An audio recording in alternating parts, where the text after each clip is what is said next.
नमस्कार साथियों, स्वागत है आपका हमारे YouTube चैनल में। ये हमारा प्रैक्टिस सेट का सेट नंबर 2। इसमें आपको टारगेट दिए गए थे, जिसके अंतर्गत आपको यहाँ पे थोड़ा मिसप्रिंट हुआ है। परीक्षा वाणी का वन लाइनर जो सी और डी था, उससे पेपर है। हिंदी में आपको तत्सम, तद्भव और पर्यायवाची दिया गया था और 5 प्रश्न रीजनिंग के दिए गए थे। ठीक हो गया। चलिए तो करते हैं आज का अपना सेट नंबर 2 शुरू। ठीक हो गया। जो भी बच्चे तैयारी कर रहे हैं तो कृपया उन लोगों तक वीडियो को जरूर शेयर किया करिए, है ना। चलिए देखते हैं हमारा पहला प्रश्न। राज्य के कुल क्षेत्रफल में मैदानी भाग है। ठीक हो गया।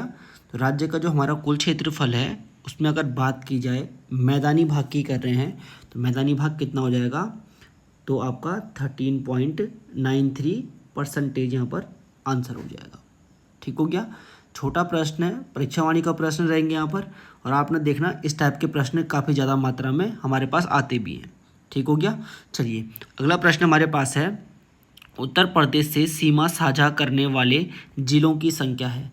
तो उत्तर प्रदेश से उत्तराखंड के कितने 5 जिले सीमा साझा करते हैं, जिसमें आपका आ जाएगा देहरादून, जिसमें आपका आ जाएगा हरिद्वार, जिसमें आपका आ जाएगा यूएस नगर, जिसमें आपका आ जाएगा नैनीताल और जिसमें आपका आ जाएगा पौड़ी।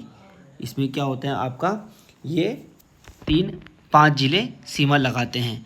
अगला प्रश्न हमारे पास है, शिवालिक क्षेत्र की औसत ऊंचाई कितनी है। तो शिवालिक क्षेत्र में जो आपकी चोटियों की औसत ऊंचाई मिलती है, आंसर नंबर सी 700 से 1200 मीटर। अगर आपने आंसर किया है तो बिल्कुल ठीक। जो भी बच्चे जिन्होंने भी ग्रुप में जुड़ना है, जो नए बच्चे सोच रहे होंगे कि पेपर कहाँ मिलेगा, कैसे मिलेगा, तो हर शनिवार को हम पेपर करते हैं और एक हमारा ग्रुप है व्हाट्सएप का जिसमें 8126533303 इस ग्रुप का नंबर है। इसमें आप मैसेज करके ग्रुप में जुड़ सकते हैं, जहाँ पर प्रत्येक शनिवार को आपको पेपर दिया जाता है और उसकी आंसर की शाम को अपलोड की जाती है वीडियो के माध्यम से।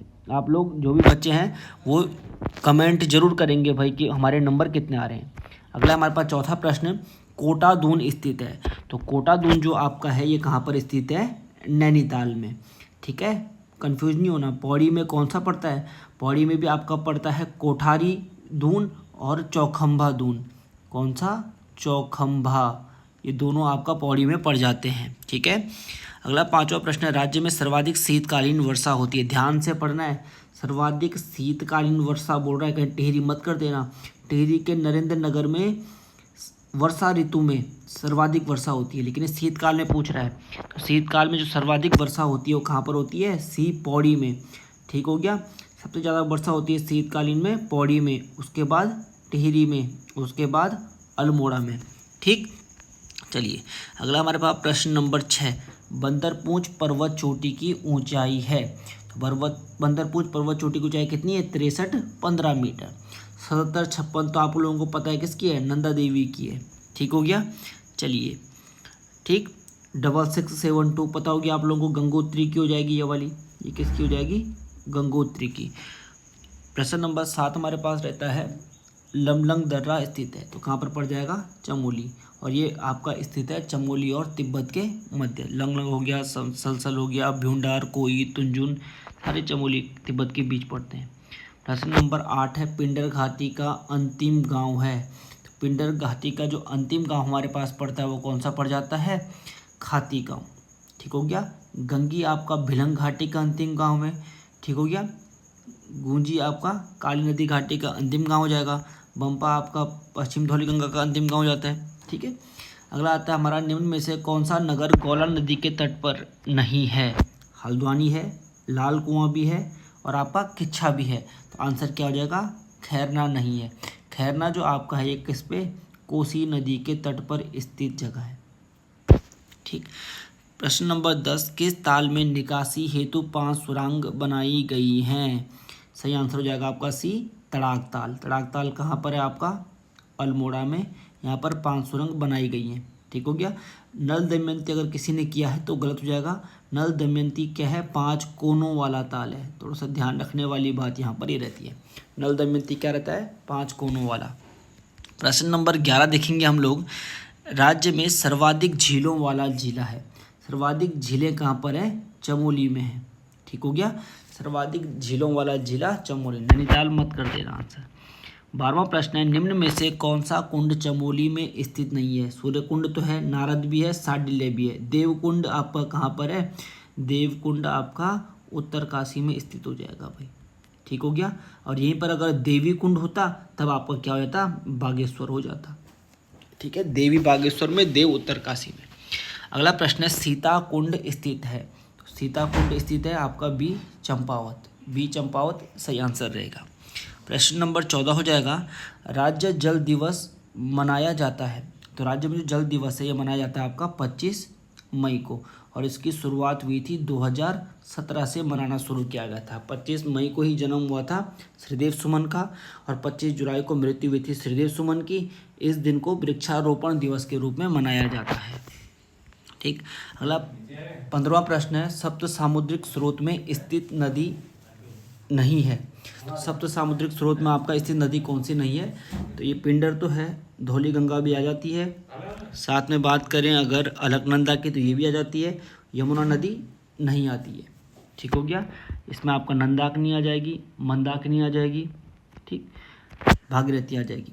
अगला बात करते हैं, सूर्य प्रयाग मंदाकिनी और डॉट डॉट डॉट नदियों के संगम पर है। तो जो सूर्य प्रयाग है आपका ये मंदाकिनी और असल तरंगणी नदी की संगम पर है, ठीक हो गया। चलिए अगला 17वां प्रश्न हमारे पास है, गरुड़ चट्टी वाटरफॉल स्थित है? तो गरुड़ चट्टी आपका पड़ता है कहाँ पर? पौड़ी में, ठीक हो गया। चलिए निम्न में से पर्वत श्रेणी पर स्थित नगर नहीं है? तो नैनीताल तो पर्वत श्रेणी पर है, अल्मोड़ा भी, डीडीहाट भी। तो डी चंपावत क्या है आपका? पर्वत श्रेणी पर स्थित नगर नहीं है, ठीक है। नदी घाटी के तट पर स्थित है ये। तो दारमा व कुंठी घाटी के बीच स्थित दर्रा है? तो दारमा और कुंठी घाटी के बीच नामा दर्रा स्थित है। देखो याद रखना, ये है आपका दारमा घाटी, यह है आपकी ब्यास घाटी, यह है आपके यहाँ पर कुंठी घाटी, और ये है यहाँ पर आपका लिस्सर यांगटी घाटी या लिस्सर घाटी। लिस्सर, दारमा और ब्यास के बीच तो आपको पता है शिमला पास है, ब्यास और कुंठी के बीच आपको पता है प्रश्न में आया है नामा पास हो जाएगा, ठीक है। दारमा और कुंठी के बीच है ये नामा, और दारमा और लिस्सर के बीच कौन सा आ जाता है? गंगाचल दर्रा, इनके बीच आ जाता है गंगाचल पास, ठीक है। इस प्रकार से यहाँ पर होता है। 2013 में गठित आपदा प्रबंधन सलाहकार समिति में कितने सदस्य थे? तो इसमें बी आंसर हो जाएगा आपका 7 सदस्यों की ये समिति बनाई गई थी। आपदा प्रबंधन हेतु प्रदेश को कितने सेक्टरों में बांटा गया है? तो आपदा प्रबंधन हेतु प्रदेश को 25 सेक्टरों में बांटा गया है। किस जिले में सूक्ष्म जलागम क्षेत्र स्थित नहीं है? तो आपका एकमात्र जिला है ऐसा, कौन सा? हरिद्वार, जहाँ पे सूक्ष्म जलागम क्षेत्र नहीं है। 23वां प्रश्न है, नानदारमा सोलयांगटी किसकी सहायक नदियाँ हैं? तो आपका हो जाएगा आंसर कौन सा? धौली गंगा हमारा, ठीक हो गया। धौली गंगा जो नदी है हमारी, इसके क्या है? ये सहायक नदी है। इसके अलावा इसकी क्या हो जाती है? लिस्सर भी इसकी सहायक नदी है, लिस्सर, जिसको आप दारमा भी कहते हैं, ठीक। अगला है आपके पास 24वां प्रश्न, भौरी अमोला कुंड स्थित है? तो भौरी अमोला आपका कहाँ हो जाएगा? ए रुद्रप्रयाग में स्थित हो जाएगा। यहीं पर आपका क्या आ जाएगा? गौरी भी आ जाएगा, यहीं पर भी क्या आ जाएगा आपका? अग्नि कुंड भी आ जाएगा, ठीक है। 25वां प्रश्न है, किस ताल का आकार अंडाकार है? किस ताल का आकार अंडाकार है? तो क्या आंसर हो जाएगा? डी भीमताल। भीमताल कहाँ स्थित है? रुद्रप्रयाग में आपका, ठीक हो गया। चलिए 26वां प्रश्न है, गंगा को राष्ट्रीय नदी घोषित किया गया था? गंगा को राष्ट्रीय नदी 4 नवंबर 2008 को घोषित किया गया था, ठीक हो गया। अगला प्रश्न 27वां हमारे पास रहता है, राज्य का दूसरा सबसे बड़ा ग्लेशियर है? तो दूसरा सबसे बड़ा ग्लेशियर कौन सा है राज्य का? पिंडारी। पहला कौन सा है? गंगोत्री। कुमाऊं, अगर गढ़वाल का भी पहला पूछा जाएगा तो गंगोत्री। कुमाऊं का सबसे बड़ा अगर आएगा तब मिलम करना है आपने, ठीक है। अगला प्रश्न है, किमोना जलप्रपात स्थित है? किमोना वाटरफॉल आपका डी देहरादून में स्थित है, या वैसे देहरादून के ये चक्राता में स्थित है, ठीक। 29वां प्रश्न है, लोकपाल झील के नाम से किस झील को जाना जाता है?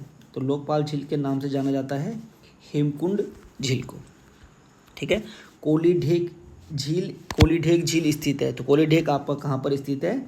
डी चंपावत सही आंसर रहेगा। दारमा व लिस्सर यांगटी नदियों का संगम होता है? दारमा व लिस्सर यांगटी नदियों का जो संगम है कहाँ पर होता है आपका? टिडांग में, सी सही आंसर रहेगा इसका। सुंदर द्राउड मछलियों के लिए प्रसिद्ध ताल है। सुंदर द्राउड मछलियाँ कहाँ मिल जाती हैं? आपका उत्तरकाशी के डोडी ताल में। ठीक है। 33वां प्रश्न है, राज्य की नेपाल से कितनी सीमा लगती है? तो राज्य की नेपाल से सीमा जो लगती है वो कितनी लगती है? 275 मीटर। 350 मीटर कहाँ से लगती है? चीन से। ठीक हो गया। जोड़ेंगे तो आपका 625 हम कुल अंतर्राष्ट्रीय सीमा लगाते हैं। किस क्षेत्र में पाताल तोड़ कुएँ पाए जाते हैं? तो आपका बी, तराई क्षेत्र में क्या है? पाताल तोड़, मतलब जैसे ही आप थोड़ा सा खुदाई करते हैं वहाँ पर आपको कुएँ निकलना शुरू हो जाता है। 35वां प्रश्न है, निम्न में से कौन सी नदी दूधातोली के पठार से नहीं निकलती है? तो आपको पता है 5 नदियाँ निकलती हैं। पश्चिमी नयार निकलती है, पूर्वी नयार निकलती है, आटागाड़ निकलती है, बूनो निकलती है। पूर्वी रामगंगा नहीं निकलती है, बल्कि पश्चिमी रामगंगा निकलती है। ठीक है। 36वां प्रश्न है, अब हिंदी के प्रश्न शुरू हो गए हैं। निम्नलिखित में से बिटक का तद्भव है? तो बिटक तद्भव है किसका? बालू। बिटक का तद्भव शब्द क्या है? बालू। बालू आपका तद्भव है। और बिटक क्या है? तत्सम शब्द है। 37वां प्रश्न है, दिए गए विकल्पों में से ससुर का तत्सम, ससुर का तत्सम हो जाएगा स्वसुर। इसको इस प्रकार से भी लिखा जा सकता है ना, स्वसुर। ठीक। निम्नलिखित में से कौन सा एक तत्सम शब्द नहीं है? तो आपका भवन, आयुध। ठीक है। प्राध्यापक भी ठीक है। डी, आँख गलत हो जाएगा। आँख का तो क्या होना चाहिए? अक्षी होना चाहिए आपके पास आंसर। ठीक है। 39वां प्रश्न है, निम्नांकित में तद्भव शब्द कौन सा है? तद्भव पूछा जाएगा। वत्स, रास्त्री, सर्वपंख नहीं होगा बल्कि पक्ष होना चाहिए यहाँ पर। तो डी आंसर हो जाएगा। ये आपका क्या है? तद्भव शब्द है। 40वां है, निम्न नीचे दिए गए विकल्पों में से तत्सम को चुनिए। तो पड़ोसी, गोधूम, बहु सहित। तो कौन सा जाएगा आपका? गोधूम। गोधूम आपका गेहूं का तत्सम शब्द है। ठीक है। 41वां प्रश्न है, सूची 1 तथा सूची 2 का मिलान कीजिए। तो असुर का दानव होगा, आग का अनल होगा, अश्व का तोरंग होगा, अतिथि का पाहुन होगा। तो आपका आंसर 2, 1, 1, 4, 3 होना चाहिए। ऑप्शन नंबर बी, 2, 1, 4, 3 बिल्कुल सही आंसर है। 42वां प्रश्न है, निम्न में से कौन सा शब्द अमृत का पर्यायवाची नहीं है? सुधा, पीयूष, अमीय तो होता है, प्राण नहीं होता, जीवन भी नहीं होता है ना। तो ऑप्शन मिलाएं तो इसके ऑप्शन सही मिल नहीं रहे। तो जीवन को मान लेते हैं, क्योंकि जीवन तो नहीं होता पर लेकिन जीवनोदक होता है, तो शायद उसको लिखा गया होगा, मिसप्रिंट हो गया है। तो 4 आंसर देख लेते हैं कहाँ पर हो जाएगा? सी में। ठीक। चलिए, निम्न में से कौन सा शब्द कमल का पर्यायवाची नहीं है? तो सीधा सीधा दिख रहा है आपको, मिलिंद। मिलिंद किसका है? भौरे का पर्यायवाची हो जाएगा, इसलिए मुख मिलिंद है ना। निम्न में से बसंत का पर्यायवाची नहीं है? सुमन। सुमन तो सीधा सीधा पुष्प का पर्यायवाची है।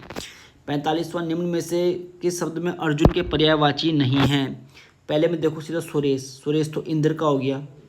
धनंजय, पार्थ, कौंतेय, गुड़ाकेश। बी वाला सही आंसर है। ठीक है। तीसरे में देखो अवनीश। अवनीश तो गणेश जी के लिए बोला जाता है। गुड़ाकेश, धर्मराज। धर्मराज तो युधिष्ठिर का हो जाएगा, इसलिए आंसर सीधा सीधा बी सही है हमारे पास। क्वेश्चन नंबर 46, 3/5 और 60/3 के व्युत्क्रम का योग। व्युत्क्रम का योग मतलब उल्टा करना है आपने ऐसा करना था इसको, 5/3 प्लस 3/7। जब इस प्रकार से आप लोग इसको सॉल्व करते हैं तो ये इजीली सॉल्व हो जाता। और इसका जो आंसर निकल के आ रहा है हमारे पास वो क्या आ रहा है? बी वाला 21/44 सही आंसर हो जाता। 47वां प्रश्न है, घड़ी में 4/30। तो 4:30 कैसे बजेगा? मतलब 4, 4:30 ऐसे बजेगा ना। ये घंटे की है, ये मिनट की है। तो मिनट की बोल रहे हैं ईस्ट के साइड है, इस तरफ। तो ये वाली किस तरफ बच गई? ये बच गई नॉर्थ ईस्ट, मतलब उत्तर पूर्व। बी आंसर इसका सही हो जाएगा। 48वां प्रश्न है, गायों के एक झुंड में, अगर इस प्रश्न को आप करेंगे तो इसका आंसर कितना जाएगा? 36। देखो सीधा सीधा ऑप्शन से उठा के इस प्रश्न को करना है। 36 का 1/4 कितना होता है? मतलब 1/4 तो 9। ठीक है। कुल वर्गमूल, वर्गमूल मतलब उसका क्या करना है? अंडर स्क्वायर करना है। तो कितना बचेगा? 36 का 6 का 2 गुना 12 पर 15 वहाँ खड़ी है साइड पे। इसको आप जोड़ेंगे तो कितना आ जाएगा? 36 आ जाएगा। तो आंसर 36 इस प्रकार से इसका आया है। 49 वाला प्रश्न आपने कैलेंडर के बड़े प्रश्न मैंने आपको करवाए हैं। आंसर देखना इसका सोमवार आ रहा होगा आपके पास। लास्ट प्रश्न है, 2 और 3 के बीच घड़ियों का कोण तो कितना बन जाता है? ये वाले प्रश्न भी आपको कराए गए हैं। कोई दिक्कत होगी तो आप पूछ लेंगे। आंसर निकल के आ रहा होगा ए, 2:27 सही 3/11 मिनट पर। ठीक हो गया। तो अपने आंसर आप लोगों ने कितने नंबर आपके बन रहे हैं ज़रूर कमेंट करना है। वीडियो को अपने दोस्तों के साथ ज़रूर शेयर करना है। आज की वीडियो में इतना ही, धन्यवाद।